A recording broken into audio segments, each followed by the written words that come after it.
ఇవాళ AP cabinet కీలక సమావేశం జరపనుంది. ప్రభుత్వ పథకాలు, ప్రాజెక్టుల్లో పనులు జరుగుతున్న తీరుపై సమీక్ష జరపనున్నారు. ముఖ్యంగా హైదరాబాద్లోని ఏపీ సచివాలయ భవనాలను అప్పగించాలంటూ తెలంగాణ ప్రభుత్వం రాసిన లేఖపై చర్చించనున్నారు.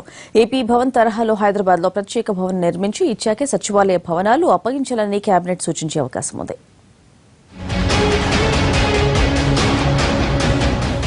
తెలంగాణ సర్కార్కు హైదరాబాద్లోని ఏపీ సచివాలయం అప్పగించే దిశగా టీడీపీ ప్రభుత్వం యోచిస్తోందా? ఇదే అంశంపై వేళ ఏపీ కేబినెట్ సమావేశంలో చర్చించనున్నారు.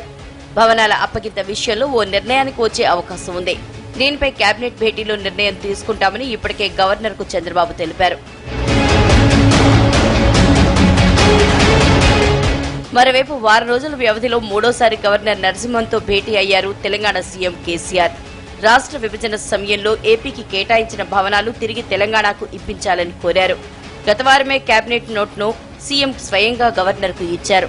పాత భవనాల్ని కూల్చి అదే ప్లేస్లో కొత్త సెక్రటరియట్ నిర్మిస్తామని గవర్నర్కు వివరించారు సీఎం.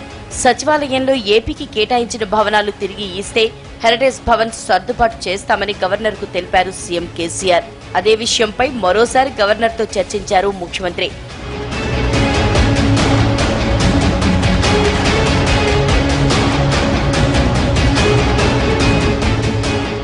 ఈ విషయంలో ఏపీ సర్కార్ కూడా సానుకూలంగానే స్పందించినట్లు తెలుస్తోంది. హెరిటేజ్ భవనానికి బదులు ఖాళీ ప్రదేశం కావాలని కోరింది. ఇవాళ ఏపీ కేబినెట్ సమావేశంలో దీనిపై నిర్ణయం తీసుకోనుంది.